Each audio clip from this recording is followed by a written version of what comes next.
পাকিস্তানের সেনাবাহিনীর ভেতরে টালমাটাল অবস্থা।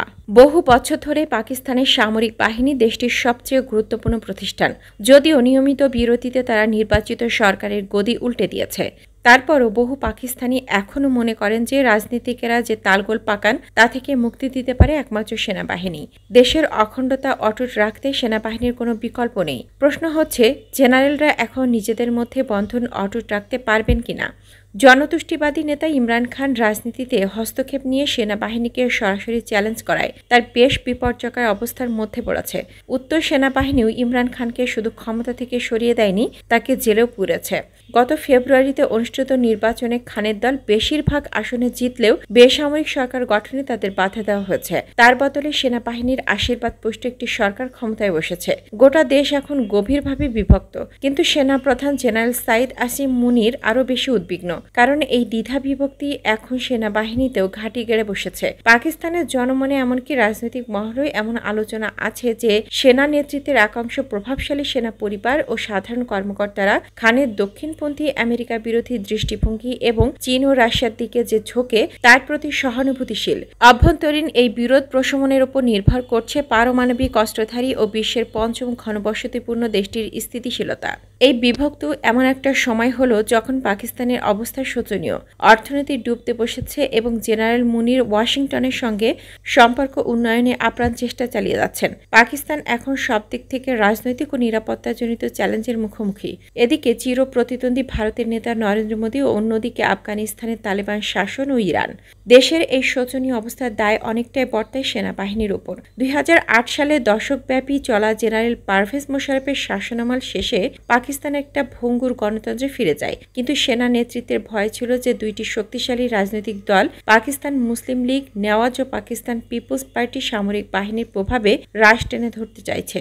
জেনারেলরা অন্য এক ধরনের চাপের মুখে পড়েছেন। যুক্তরাষ্ট্র 2009 সালে পাকিস্তান সেনাবাহিনীতে অর্থ সহায়তা করায় 2 বছর পর ওসামা বিন লাদেন নিহত হন। ওই বছরের শেষ দিকে ন্যাটো ও পাকিস্তানি বাহিনীর মধ্যে আফগানিস্তান সীমান্তে দুর্ঘটনাক্রমে যুদ্ধ শুরু হয় এবং এতে 28 জন পাকিস্তানি নিহত হন।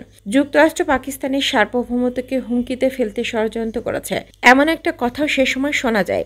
এসব ঘটনার প্রেক্ষাপটে সেনা নেতৃত্ব রাজনৈতিক অংশীদার খুঁজছিল, তাই তারা সাবেক ক্রিকেটার তারকা ও রাজনৈতিক বনে যাওয়া ইমরান খানের সঙ্গে জুটি বাঁধে। 2018 সালে প্রধানমন্ত্রী নির্বাচিত হয়ে পাকিস্তানিদের তাতিয়ে তুললেন খান। তিনি প্রচলিত রাজনৈতিক নেতৃত্বকে চ্যালেঞ্জ ও আমেরিকার প্রভাবকে প্রত্যাখ্যান করে বসলেন। কিন্তু মূল্যস্ফীতি 2 অঙ্কের ঘরে পৌঁছানোর পর দেশের মানুষ বলতে শুরু করেন যে খান অর্থনীতিকে সঠিকভাবে পরিচালনা করতে পারছে না। এদিকে খান দাবি করেন যে যুক্তরাষ্ট্রের সঙ্গে হাত মিলিয়ে সেনাবাহিনী তাকে উৎখাতের ষড়যন্ত্রে লিপ্ত হয়েছে।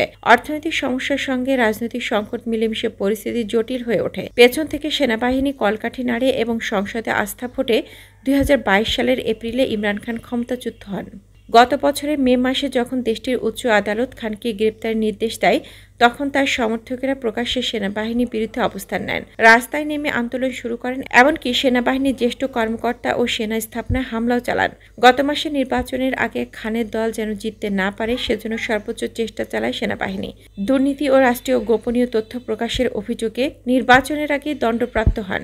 তার দল পাকিস্তান তেহরিক ইনসাফের উপর কঠোর নিয়ন্ত্রণ আরোপ করা হয়, ফলে তার দলের প্রার্থীরা নির্বাচনে প্রচারের অংশ নিতে ব্যর্থ হন।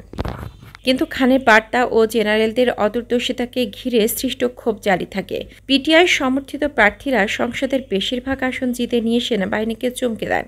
সেনাবাহিনী নানা কৌশলে জোট সরকারের বাইরে রাখে খানের দলকে, অথচ ক্ষমতাসীন জোট সরকারের প্রধানমন্ত্রী শাহবাজ শরীফ সহ এই জোটের অন্য অংশীদার হিসেবে যারা আছেন তাদের কোণঠাসা করতেই এমন সেনাবাহিনী আসলে ইমরান খানের সঙ্গে জোট বেঁধেছিল। ভঙ্গুর অর্থনীতি ও নিরাপত্তা এই দেশের সরকারের কাছে নতুন চ্যালেঞ্জ হলো। দেশটির বেশিরভাগ মানুষ তাদের ভোট চোর মনে করেছে, যদিও এই সরকারকে সামরিক বাহিনী এতটাই সমর্থন দিচ্ছে যা তাদের সুনাম রক্ষার জন্য যথেষ্ট, কিন্তু নিজেদের অন্তর্মহল টিকিয়ে রাখাই এখন সেনাবাহিনীর জন্য জরুরি। সেনাবাহিনীর সাবেক ও বর্তমান কর্মকর্তারা জেনারেল মুনিরকে অনুরোধ করেছেন ইমরান খানের ব্যাপারে সদয় হতে। জেনারেল মুনির সেনাবাহিনীর ভেতরে বিভিন্ন মতাবলম্বীদের দমনের চেষ্টা করেছেন যেন এই ক্ষোভ খুব বেশি প্রসার না পায়। হয়তো আপাতত জেনারেল মুনির তার উদ্দেশ্যে সফল হবেন, কিন্তু এই গল্পের এখানেই শেষ নয়। আগামী বছর নভেম্বরে জেনারেল মুনির মেয়াদ শেষ হতে চলেছে। অনেক কর্মকর্তার আশা তার উত্তরসূরি ইমরান খানের প্রতি তিনি বেশি সহানুভূতিশীল হবেন। ইমরান খান সেনাবাহিনীতে তার প্রতিদ্বন্দ্বী পক্ষ কিংবা রাজনৈতিক রাজনৈতিক কর্তৃপক্ষের সঙ্গে আপোষ করতে রাজি নন। অনেকেরই আশঙ্কা, এই প্রতিহিংসা নিয়ে খান কি করে পাকিস্তানের নেতৃত্ব দেবেন। আবার ওদিকে মুনির যদি তার মেয়াদ বাড়িয়ে নেন, তাহলে এই অচল অবস্থা জারি থাকবে। কিছুদিনের জন্য সেনাবাহিনীর মধ্যে ঐক্য হয়তো থাকবে, কিন্তু সেনাবাহিনীর ভ্রাতৃত্ববোধে চিড় ধরেছে। পাকিস্তানের জেনারেলরা যদি খানের সঙ্গে বিরোধ মেটাতে না পারেন, তাহলে দেশের স্থিতিশীলতা, নিরাপত্তা ও ভবিষ্যৎ অনিশ্চিত।